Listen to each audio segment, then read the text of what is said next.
or any fight card that Ankalaev's been on. And I think I've said once Ankalaev comes to town, Pereira will lose that belt. So you're taking him? I think.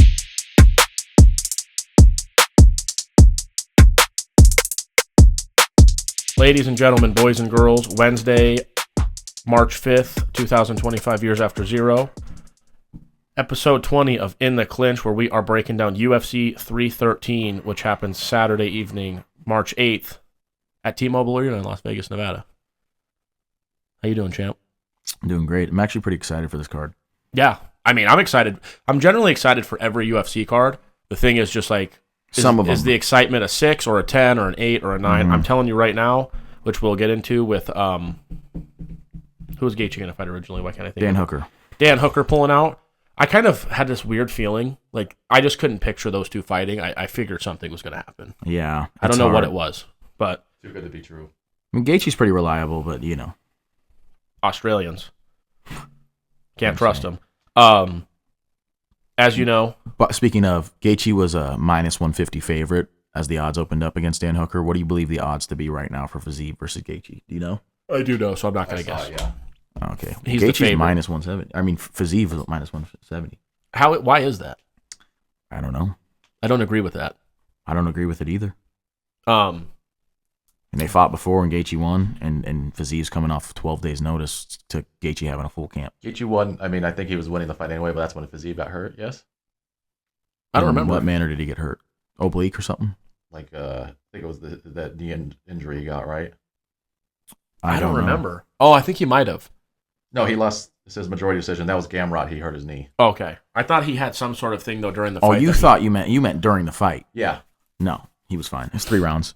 Yeah, it was 3 rounds. I feel like Gaethje won rounds 2 and 3. It's on YouTube right now if you want to go look it up. It's a great fight. I'm going to go rewatch it because I kind of have betting interest in this now. Gaethje was landing a lot of leg kicks, and then all of a sudden, Fizieve's kicks didn't have enough pop on him rounds 2 and 3 because I'm sure the leg kicks from Gaethje added up. And I feel like Gaethje is a smart enough fighter to where he will recognize that, and maybe, Fizieve will kind of try to combat that, and then he'll get hit with like a head kick or something. And Gaethje as well, it seemed like they were landing pretty evenly, and when you look and hear, the speed behind Fizieve's punches are crazy. You were very excited about that last time. That guy can fucking throw a punch and a kick. Kicks even more so. It just seems like a lot of pop behind his, but then after a couple rounds, you looked at their faces, and Gaethje looked like he hadn't really, maybe he ran a little bit, like he looked sweaty. Fizieve looked like he got hit by a dump truck. Yeah, he definitely got his face beat up a little bit. So I just don't get how Gaethje could have a full camp. I guess because maybe he's coming off a knockout. But Fizieve's kind of coming off of an injury somewhat recently in his career. It seems like those odds should be closer regardless. I'm not opposed to him being a slight favorite or like 120, 130, which would still be slight. But minus 170, he's almost 2-1 favorite. I mean, he's almost $2 favorite. That kind of scares me. Let's go back to 312, Du Plessis and Strickland 2. I'm sorry, but it does not scare me in the sports book. I like Gaethje plus 140. Right. No, so do I. That's why I said I have betting interest in this. So I want to watch that first fight and see kind of maybe what they're thinking. I'm going to be genuinely honest right now. The Pereira Ankalaev fight has been so heavily in my mind, as well as the Gaethje Hooker to Gaethje Fizieve sort of drama, I guess you could say, that I wasn't even aware that Jalen Turner was fighting Ignacio Bahamondes. Yeah. Yeah, that kid can fight. There's some good fights on this card, like you said. These are two, like, I'm not going to call them kids, but like up and comers in the UFC that can really fucking fight. I think this is show me what you got for Jalen Turner, because he's had these like bigger fights, and it's like other than beating Bobby Green, who has he really beaten when he stepped up in competition? He knocked him the fuck out, right? Remember, that was the ref. He knocked him the piss out. You would have thought that the ref Bobby Green owed the ref money. Who? Bobby Green owed the ref money. Did you not know the guy's name? I was gonna say Jalen Turner. Oh. Because I was like, it sounded like you were gonna say John or James. Remember the spinning wheel kick that Bahamondes had for the knockout? Mm-hmm. Roosevelt? That was unbelievable. I think it was knockout of the year that year. That was absolutely incredible. And he followed it up with pretty 2 good performances, and then he had a loss, and now he's had a head kick knockout and TKO punches knockout. So he's on a little tear here. How old is he? He's probably like 27. That's the problem with fighting, is once you kind of lose, and especially a couple knockouts or like... Tall 155ers. How tall? 6'1" for Ignacio, and 6'3" They're both listed at 6'3" on the ESPN app, but Ignacio 6. I don't think he's 6'3". Yeah, it's kind of hard to tell. But I kind of do, which it's a little late for betting purposes. But I'll try to watch their fights prior and be like, okay, just compared to if they fought the same guy, it's pretty easy. But I'll look and be like, no, he just looks taller. So I don't know what they're trying to accomplish here. What do you think Jalen Turner's record is?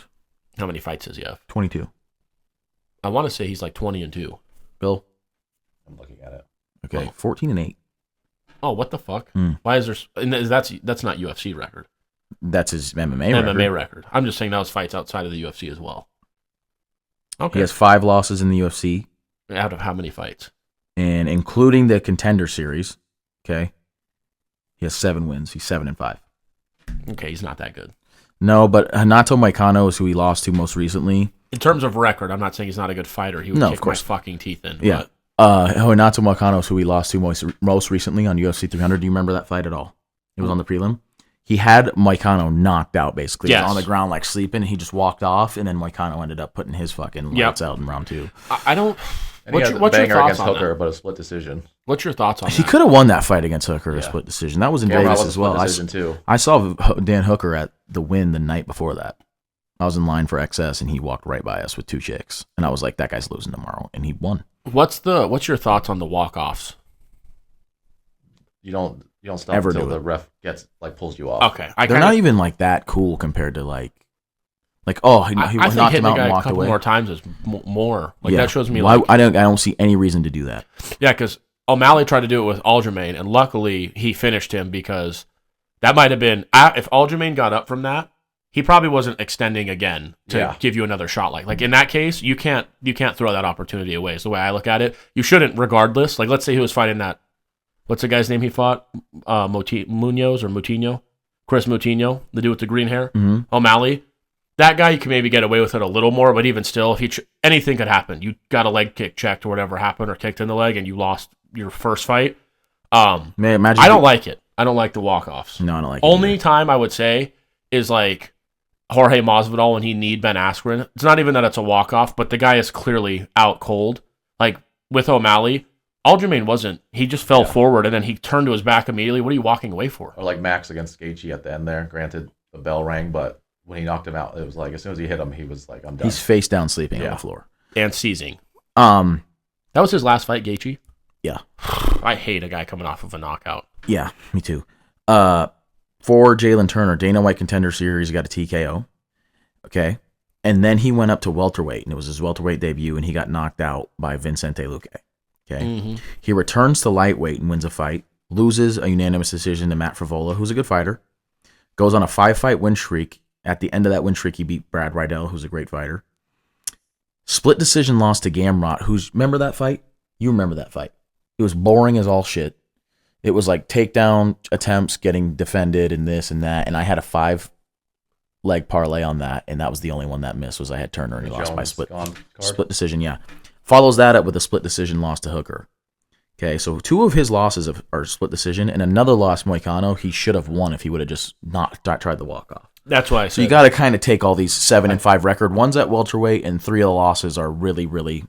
He's that close to being 10-2, and 1 being at welterweight. Right. I think though too. I think a few of those fights are catchweights because he missed weight and stuff like that too. Because I think there is a catch. There's 170, but he's too big for 155. There's 2 catchweight fights in here. We got to get it together, kiddo. So the cut might be tough. Just sucks when that's what everyone wants the 165 division for, because that 15-pound gap is just like, dude, I'm not 155er, but like I'm not a 175er, 170 fighter as well. Like I actually hope I ever get to run into Dana White one day, because I don't know if that's his decision, but I don't know why we went from 155 to 170.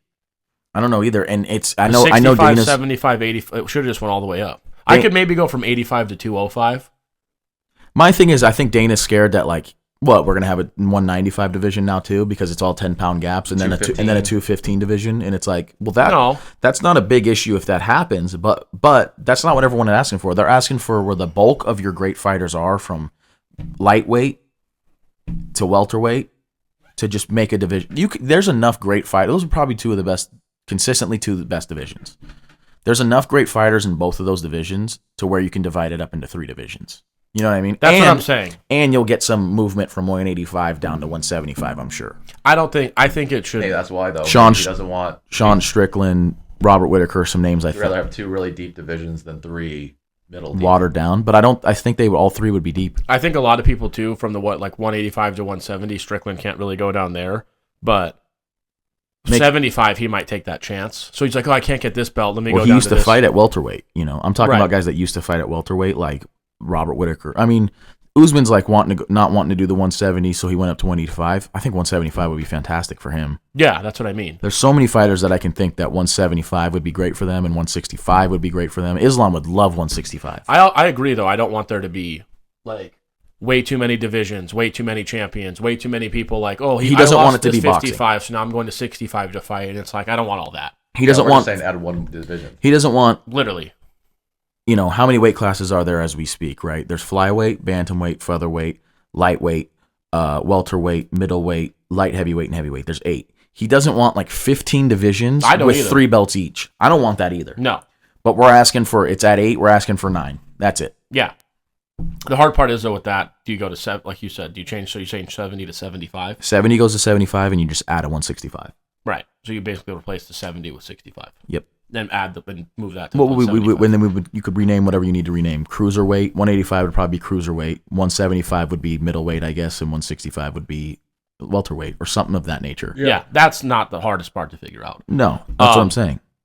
I think it would be sick, too, to be like, dude, there's a new division. I do also agree. We're seeing who's a fight. Okay, let me just give you this. Who's a fighter at welterweight that you'd like to see fight a fighter at lightweight? Let's not do a title shot, so it wouldn't be Belal versus Islam. Just so a 70 and a 55er? Yeah, who's 2 guys you want to fight? Not include Poirier. There you go. Colby Poirier, yeah. I was going to say like a Leon Gaethje or Leon Poirier. I mean, I would love to watch Leon Gaethje. Yeah. I was just thinking of guys, because Jorge was 170. Yeah. So if he was still here, Jorge and a lot of those guys he's would be cool. And what was Jorge? What did he fight out before that? 155. Right. Bird, same. He was 155. Yeah. I just feel like that 55 to 70 jump is depending, I know, because you get a guy who's 5'8", 155, like a Max Holloway style body, and then you go up to 170, it's like Usman, it's like that's a different human being than Max Holloway is. And just in terms of, like, he's fucking massive. The same thing, 170 to 185 when you look at a Du Plessis. Like, imagine like a JDM versus Dan Hooker is like the third. Like, that's a great fight. Yeah, no, that's what I'm saying. You know what I mean? I think the 65. Or what he could do is just not have it be a division. Like, those fights be like the third fight on the card and be like, those guys are just at 65. I call the BMF division, and then that's where you have the 55ers and 70ers meet in the middle. In the top 10, I think these guys would love the 165 division at 155, okay? Probably Gamrot, Michael Chandler. I could see Dan Hooker as well. Poirier, Gaethje. Gaethje actually pretty comfortable, it seems, at 155. And then Oliveira, Islam, and Saruki in the top 3, I think would love it. Yeah, Saruki can eat my balls. balls. 6 of the top 10 out of 155, though. I took 3 or 4. A lot of guys would say this and that, but that would also move. It would move Patty faster. It would move Patty, Taporia, Jalen Turner, Benoit Saint Denis, Ignacio Bahamendez would be fine to replace those 5 that. Yeah, I wouldn't say they're as good of fighters, but they would definitely be okay to replace those guys. Now let's go back to 312 and talk about that card for a second. What were the records on that? On what? 312. Oh, okay. I see what you're saying. So Du Plessis and Wei Li. We didn't do 312. We did Izzy versus Imavov. We didn't pick this card. Are you sure? Because yes, I picked the card.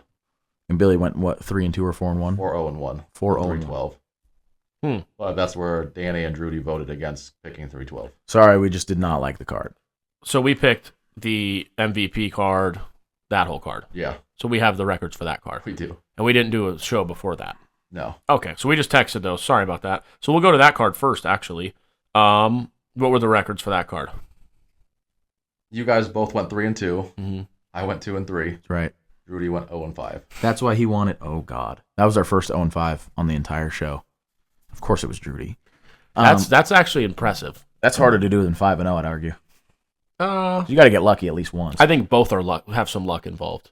Unless it's, if you had 5 fights, which they would never do, hopefully, that the favorite's like minus $5 or something, then it's like, oh yeah, I just picked all the favorite, like Bo Nickel fighting, 5 times against Chris Moutinho. Yeah, I'm going to go 5-0. Yeah, we were more excited about this card, and then looking back at it, we should have been. I believe I picked Mike Davis Mike Davis, after watching that fight, can't believe I didn't pick Ziam or Z because that guy can fight. The French bastard. I had Vinny Oliveira over Said Nurmagomedov, bold choice there. I think we had the same exact picks. Yeah, the only thing we got wrong was Izzy over Imavov. Is he done? Yeah, I don't know. I mean, him, I keep seeing the thing with him. I think he'd love 175. Him, Volk, and Usman. Is that who it is? Mm-hmm. Those three? Their records. And yeah, they were 21-1 in fucking the early 2020s, and now they're all 0-9 or something like that combined. Yeah, I don't know about Izzy if he's done or not. I don't know. What do you think, Bill? I think it's just he's out of his prime.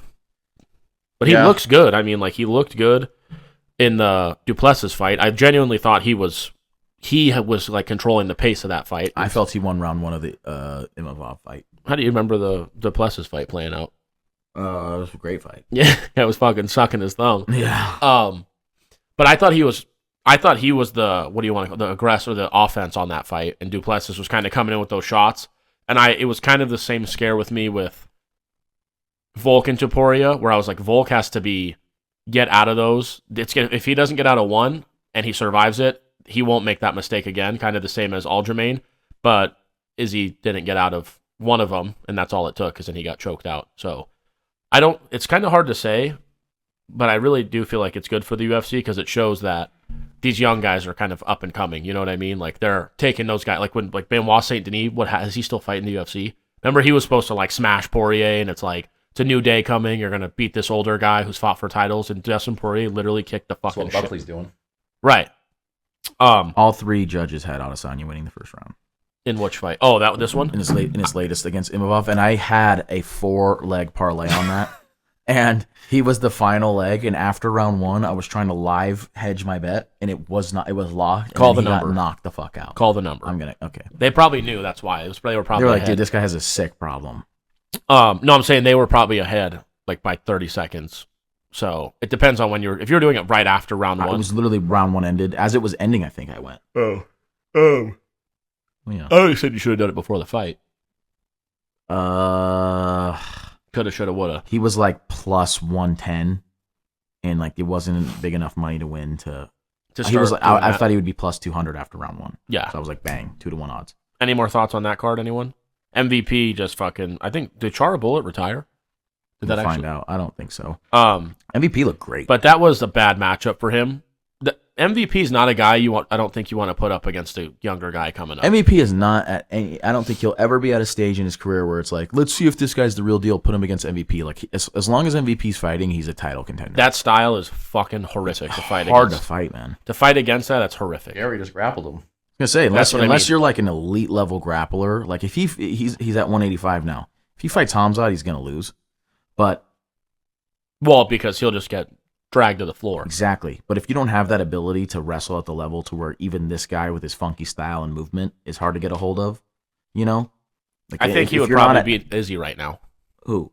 MVP. I think so too. I think that's the fight to make. Yeah, that would be a very good fight. Is he out of the top 5 or is MVP into the top 5? Right, that's what I mean. Versa, is he fighting really good guys? Because Chara, I think Izzy would have beat Chara. That's probably 185 though. MVP's 170 anyway. He moved up to 185. Yeah, that was for that fight. Yeah, but I think it was. Oh, he's gonna go back down, or is he gonna stay? No, he said he's staying. Oh, did he? He said he wants. He said this is my first fight at this weight. I'm still getting used to it. So that I thought he was implying that he's gonna stay there. Yeah, I don't think I'd be getting used to something and which, by the way, in the UFC, I haven't seen freer money in a long time than MVP plus 180. I mean, I had him on a parlay, but why not just straight bet that? Here's my problem, right? I'll see that, and I'll say MVP's plus 180. Get the fuck out of here. Mm-hmm. And I'll bet him, and he'll get knocked out in the first round. And then I'll see it, and I'll be like, MVP's plus 180. They know something I don't, and I don't bet it, and he genuinely wins the fight outright, and just it's no sweat. And I'm like, I should have known that. So it's I'm damned if I do, damned if I don't. It says right here, Michael Page explains one-off middleweight fight, plans to return to 170 for unfinished business. Interesting. That is interesting. Either way, I don't like the jumping back and forth with guys. I would prefer them to pick a weight, but I'm not their coach or their father or whatever, so I can just fuck off. And Vinny Oliveira is a dog. He beats Said Nurmagomedov, and who does he call out after he wins? Umar Nurmagomedov. Yeah. Who calls that guy out? That's what I'm saying. I mean, I like the guys like Du Plessis has The first time Du Plessis fought Strickland, I was kind of like, okay, this guy's not like cringy or weird. It's just the way they're both talking. The way talking shit to Strickland is kind of annoying because he just is always talking. So it's kind of hard to like go back and forth with him, I feel like. But after the first, I was like, okay, I kind of like this guy. Then who did he fight after that? Who did Du Plessis fight? No, it wasn't Whitaker. Who was it? After what? Strickland the first time. Izzy. So it went Strickland, Izzy, Strickland? Yep. Oh, okay. Well, then with the Izzy fight, wins. I kind of started to like him like more. I was like, okay, this guy's a really good fighter. That crazy style, I kind of like it. And then now after the Strickland fight, I'm like, okay, this guy's the real deal. Like, I'm all in on him. I like EDP a lot. I saw a perfect evaluation because you look at him fight and you're like, what does he do so great to make him a champion? Nothing. But someone said on paper everyone beats him, but he can't read. And that's kind of a great way to say it. Like, you know, he doesn't even know that people can beat him. And when he goes out there, he just fights. He'll put pressure on you. If it has to go to a grapple match, he'll grapple with you. He's a big fucker. If you're going to stay standing with him, he'll stay standing with you. Yeah. What did you think of Strickland's performance? Because his coach came out and was like, I got to talk to this guy if he doesn't want to He came out publicly and literally was like, I mean, if you want to fight and become a champion, then you got to actually go out there and fight like you want to be a champion. But if you want to just lollygag and stuff, make money, yeah, then that's that. And Strickland was like, well, he won't be in my corner again. He said, he was like, I'm friends with the guy, but he won't be in my corner. So he didn't take it as personally as I figured he would. But at the same time, I understand where the coach is coming from. I didn't think he fought as bad as the coach said or the coach thought. But when you're around the guy all day long, every day training, and he's talking the way he talks, and then he doesn't, like, if you would have went out there like Justin Gaethje and got knocked out like that, I'd be like, okay, at least this guy's about it. You know, like, he's out there doing that. He got his nose broken and put it back in. He's tough for that. But what I'm saying is, he knew he was losing that fight, and he never was like, listen, I'm just going to throw my head out there and just start swinging with you. But he talks like he's going to do that. So I could see where his coach is like, hey, asshole. Even after the fight, he was like, I'll break my nose for you guys anytime. It was like, you're a fighter, right? That's kind of. It's not like I put myself in the line of danger and broke my nose. It was like he just hit you with a good shot. You weren't. I think he's super aggressive in sparring because he knows we're sparring, so I can catch them. That's what I'm saying. Is they watch that. I think his coach has a misconception of what he actually is in the cage. Yeah. Because of what they see prior to that. What they see in the cage is like, well, so you're bullying people that are supposed to be training you for this fight. That's what I mean. That's what I'm kind of getting. And then when you get a guy that's Du Plessis statures like a Du Plessis or something like that, I think the next fight they should make because he was talking shit about him. DDP beating him as Whitaker Strickland. Let's see if Sean if Whitaker's that soft that Strickland was pretty much said he is. Yeah, that's what I'm saying is I'm not trying to be rude because I do like Sean Strickland and like I think he's funny and he's great. When he was a champion, I was like, this is awful for the UFC in terms of what how they're scared. But at the same time, it's also great because this type of person in this sport does elevate the eyes on it. He's a guy that you want to watch win or lose. You know, there's people who are he's their favorite fighter because of the way he says. A lot of people who's not their favorite fighter. You're going to watch that guy. I think the 185 division is going to run into Anderson Silva ran the show there for a long time, right? And then it kind of tossed hands a little bit. I think Weidman had a few wins, and then it went to Rockhold, and then it went to Bisping or whatever, and this and that and that and this, right? And then Izzy came around, and it was like, this is my show. Yep, and it was. And then he lost his touch, it appears, right? And now, again, it's like it went from Izzy to Pereira, then back to Izzy, then he lost to Strickland, then Strickland immediately lost to Du Plessis, but that was a close fight. And then Du Plessis beat Izzy, and then he beat Strickland again. And I think that it's about to run into another guy winning 5+ in a row here when Khamzat takes that title from Du Plessis. I think all this shit talk and all that isn't going to be that much of a problem when Khamzat's fighting twice a year and winning both those fights. Who's the other guy? So let's say Du Plessis and Khamzat fight. I will tell you right now, I think Khamzat's going to win that fight. I think yes. After that, he fights, let's say Strickland. He wins that fight. Who? Khamzat? Yeah. Who else is in 185 that's not Imavov. One of the Imavov? I feel like he wins that fight. He wins that fight. I'm just saying, like, there's not a guy where it's like, to me, where I wouldn't be picking Khamzat. I don't know how to pronounce his name, but a guy that I am kind of like a little bit bigger than I think most people are. You don't want to hear is that I don't know how to pronounce his name. It's like Chao Borello, the Brazilian kid with the neck tattoo. Mm-hmm. He's a fantastic fighter. Right. I just agree with you where I feel like... Is he going to beat... He's 17-1. Is he going to beat Khamzat? I don't know. But he is a fucking great fighter. Yeah. I just feel like you said, this division's going to run into a problem here when he wins because he's not really the type of guy either who, like, his fighting style is exciting, but he's not in danger. Like, Du Plessis puts himself in danger. Because when he comes in like that, like, Izzy was catching him and getting out of the way. It took him one time not to do that before he got caught, but with Khamzat, he's not going to put himself in that type of... Khamzat, it's like, you look at Islam and he likes to strike with a lot of these guys because his striking is so crisp and all that, but if he really wanted to, could he just wrestle fuck you the whole time? Probably. Yeah, he could hold you down he could hold you down and not submit you. He could probably be Khabib. Like Dustin said he was a little bit easier to slip away from. He was like, Khabib, I just could not get away from him. Right. So but I think that's just because Khabib applies the wrestling pressure more. Like he knows he's going in there and I'm going to wrestle you and I don't even care to strike. Khabib knows if I get you down here, not that I can't let you back up but how hard it is to get you down. Islam's like, well, if you get up, I'm still better than you on the feet. Khabib so I'm not worried about that. Khabib kind of tells him as a coach from what I've seen, like Islam, yes, maybe it's like 55-45 you on the feet, but it's 80-20 on the ground. Just take him down. No, he wants him to take people down. Every single time, right? Like, I remember when he fought Thiago Moises, he was like, I wanted to strike more, but I have to listen to my coach. And all this.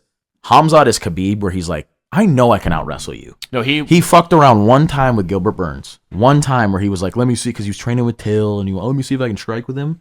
I think after that, he was like, I'm just going to take everyone down. Well, he kind of got fucked, too, because he couldn't really hold Burns down. That's just one strong dude on the ground in the next level. And your weight cut to 170 is not great for you. Yeah. Remember when Burns kicked him in the chest off the ground? So it was like, oh, fuck. Yeah, but that's like round 3 when you're dead tired after striking with a guy that you shouldn't have even been striking with. That does scare me, though, for Khamzat. We're talking about this card probably way too much. But what if Du Plessis can last? What if it goes to round 4 with Khamzat? Yeah, we'll have to see. That's a good point. If Du Plessis beats him, I think we got to start having talks. Not talks about him being the GOAT of the division pound for pound number 1 or 2. But yeah, exactly. I think it has to be like, this is one of the top 3 fighters in the UFC. Who could beat Khamzat Chimaev, And he does it. I actually want to say, I know it's not a good prediction and we're way out away from this fight, but Khamzat in the first 2 to 3 rounds or Du Plessis in rounds 4 or 5. Yeah. That's the way that fight finishes. With that card, any thoughts on it with the Strickland Du Plessis card? I wanted to ask you guys how you felt about the whole Strickland thing because I felt as if Billy kind of hit it on the head. I didn't word it this way, but Strickland's coach was like, hey man, you're out here there's a streamer or even guys in training and you're beating the fucking blokes out of them. Then you get in the fight and you're very like timid. And Dana White, I kind of give him props for saying it in the right way too. He's like, Strickland, you would think if you just watched him talk, you'd be like, I already know what I'm going to get into when this guy fights, or if he gets hurt, or if he gets into a firefight. He doesn't really talk anymore in the fights. Like, he got his nose broken and he just kind of like tried to fix it. He doesn't get like panicked. He's the exact opposite of his personality outside of the cage, which is fucking weird because most guys aren't like that. If you saw him talk, you would think you would see Justin Gaethje highlights of that guy fighting. Right, because Gaethje's like, we're going to go out there. It's actually kind of the opposite, right? Because Gaethje's kind of like humble and... That's what I'm saying. It's crazy. Soft in his demeanor. Not soft, but you know what I mean? Like, he's not like... Loudmouth. I'm going to go out there and kill this guy and I'm going to... And he realistically could double leg a lot of people and just wrestle them. Yeah. Like, he has that ability. He just doesn't. He knows what makes him money. You know what I mean? He said it before, like, I've made a pretty good living going out there and living. I saw this thing too with like American wrestlers growing up, like they just wrestle and it's constant, and they're kind of like they get into MMA and they're like, oh, this is so much nicer to be able to do jiu-jitsu or strike or Muay Thai. Like I'm so sick of wrestling. Well, the Dagestanis, because they mix in Sambo, it's like, yeah, we're wrestling a lot, but we're mixing in MMA throughout our childhood where we're not sick of wrestling. Yeah, I get that. All right, let's pick this main card, man. We haven't talked about these fights enough. Do you have anything else on that other card? Weili should not have been an underdog either. That was the other one I said. That was the easiest money in the world. Again, I had a 3-leg parlay on that. In my last, I had Eagles winning the Super Bowl, Weili to win, and Strickland to win. That is an insane parlay. Yeah. Anything with Yadong and Cejudo, I think Cejudo's probably toast. He's done. Just give it up. Yeah. A lot of these guys, I feel like... Cannonier showed he still got it at 40. It sucks. Yeah, he did. It sucks because Kill the gorilla. I know how it goes. And you want to go out there and feel like you're on your, you want to go out on your own terms. But for a guy like Cejudo, I feel like he's kind of damaged his legacy a little bit for me. He should not have. Same with Tony Ferguson. Not that if he retired after 2 losses, he would have been a lot differently looked at. Now that it's like 7 in a row, and he's fighting Dylan Dennis. I thought Dylan Dennis is fighting KSI. He slapped him across the face yesterday. I have no idea, dude. Anyway, no, GFL does announce his fights, but there's no dates. Okay. Oh, so that's not happening. Is basically what Paige Van Zandt said she signed with GFL as well. Well, she's fighting in 2 days. Yeah, so I don't know what that's I about. think Check out the GFL is Power just doing, Slap like card fantasy fight. booking, and then we'll just never have fights though. Check out the Power Slap episode. Yep. That was posted before this. So 313, Las Vegas, Nevada, March 8th, does that say? As you know, we're going to pick the main cards. Bill, you have the records for the year before we go. Yes. We didn't get Rudy's picks. So for 311 and Izzy versus Imavov, Rudy is now 4-6, and we're all 3-6-4. We've only picked. Oh, I guess it's March. If you would have told me it's September right now, I'd have believed that. With the weather outside too. What's happening to me? If Rudy does not make his picks by the time we get done talking about this show, we'll just comment them on the... Yeah, so look at the comments for Drudy picks if you give a shit about the guy who just went 0-5 last time. And comment your picks.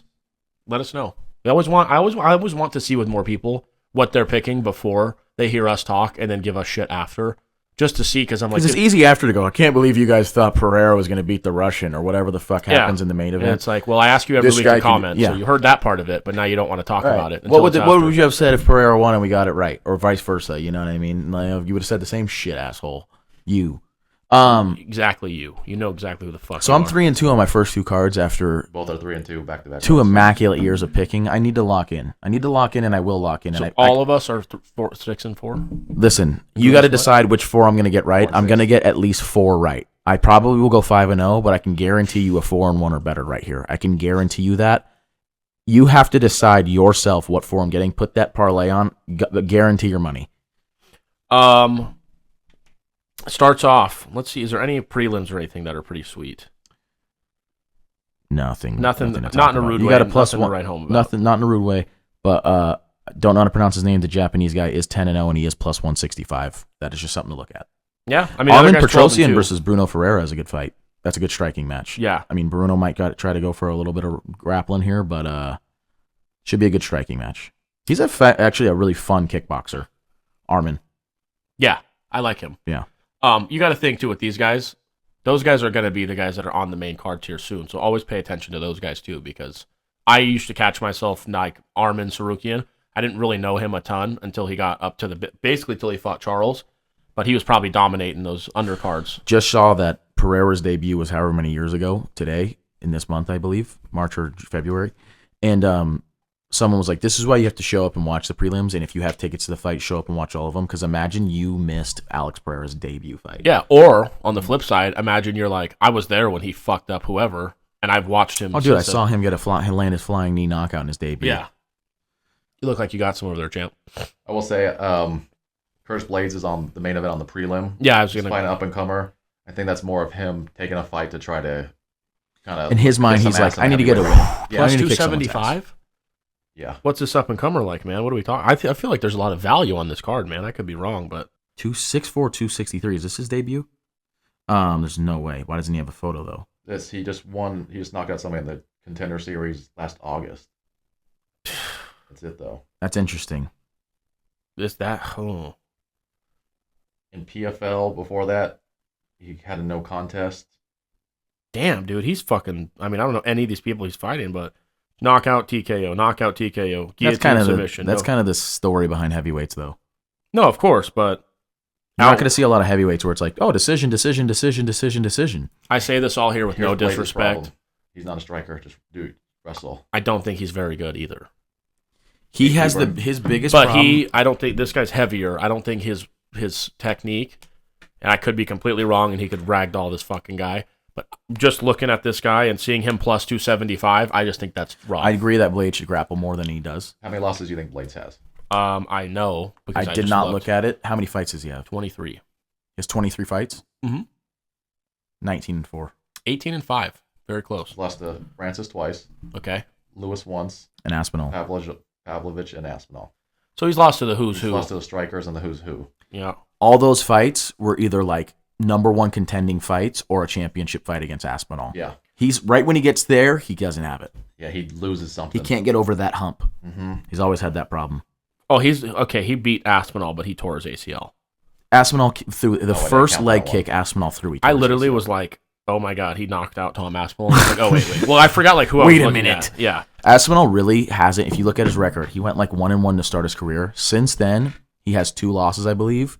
One's a disqualification, like 12-6 John Jones elbows. He was beating the shit out of someone. The other one's a ACL tear. Yeah. He really hasn't lost in like 10 plus years. No, he's definitely solid.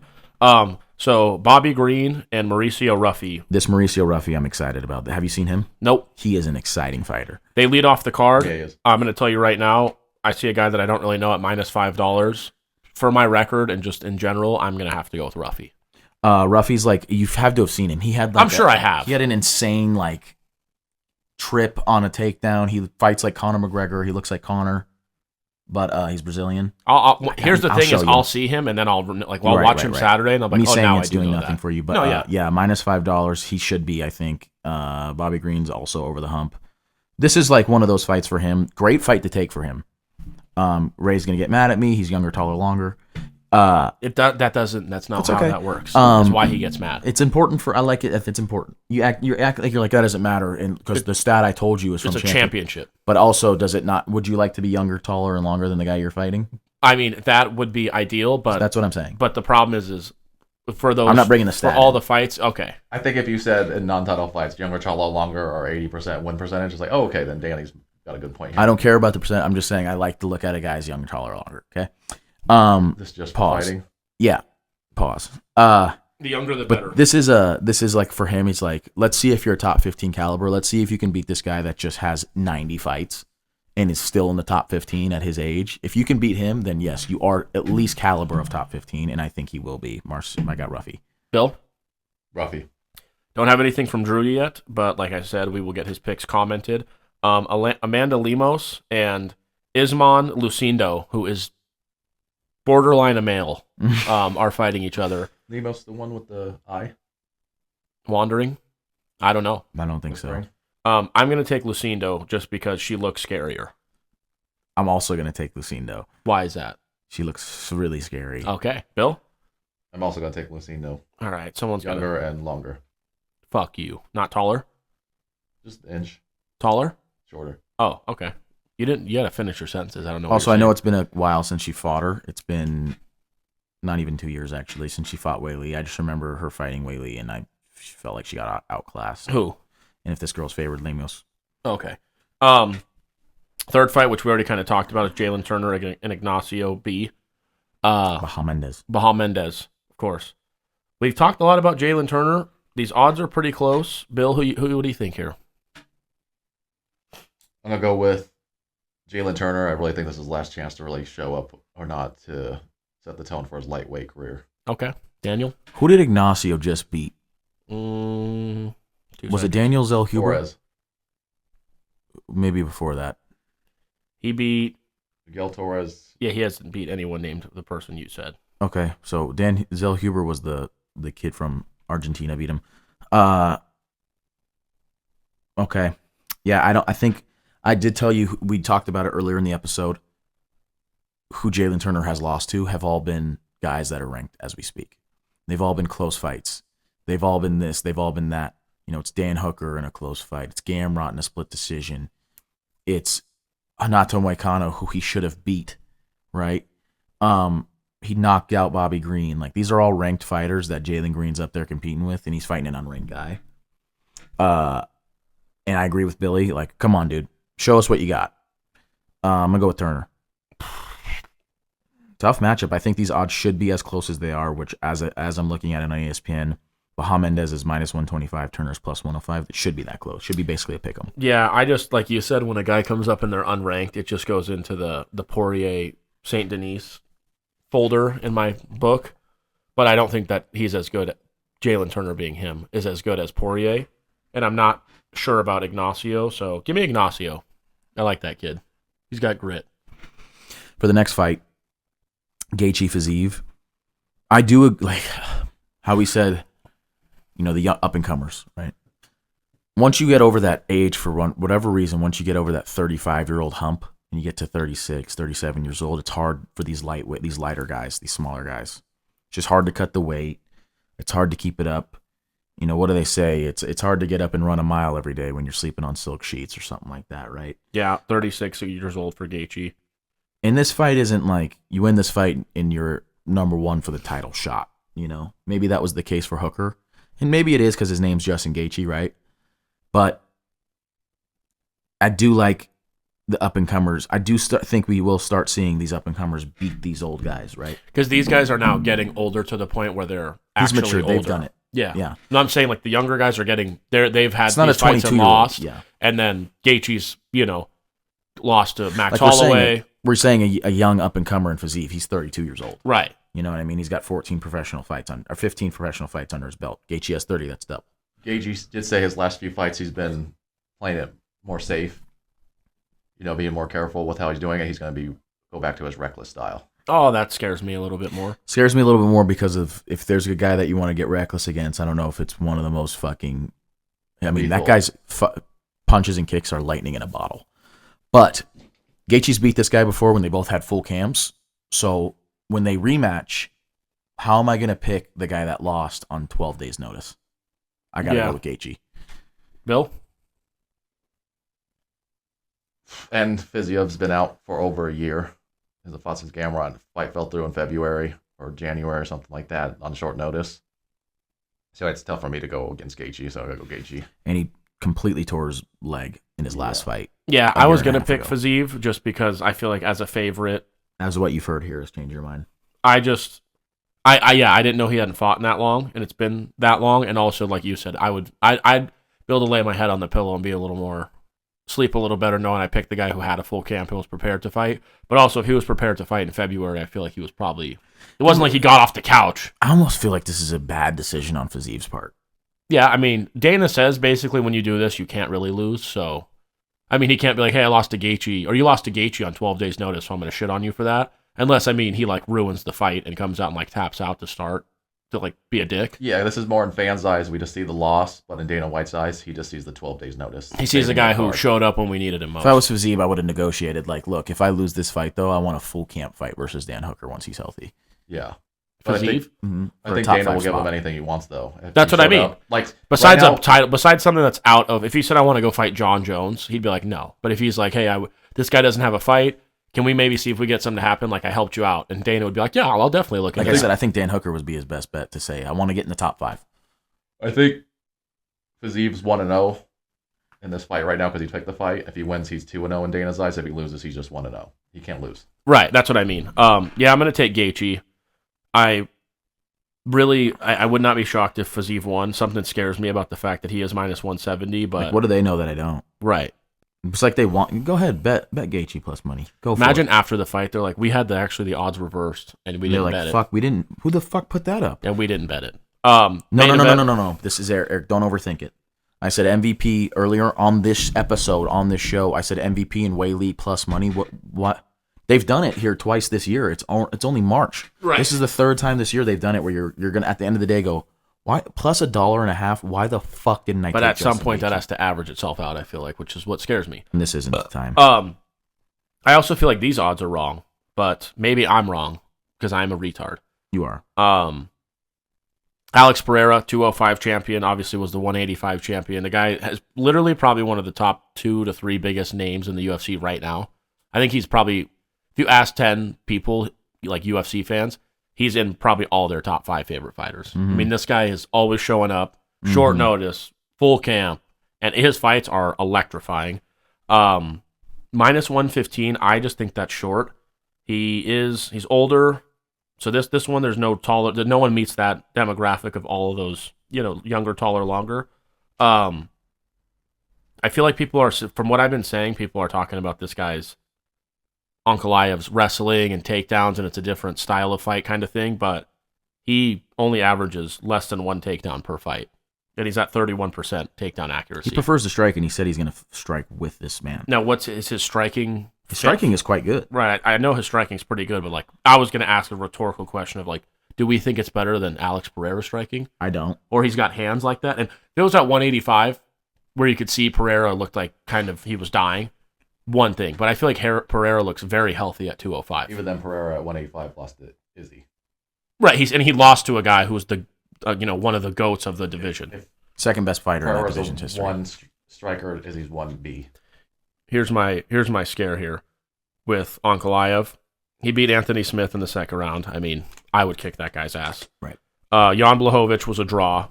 The first Johnny Walker fight was the no contest. He knocked him out the second time, and then he beat Rakic by a unanimous decision. He's winning those type of fights where Alex Pereira is knocking everybody out.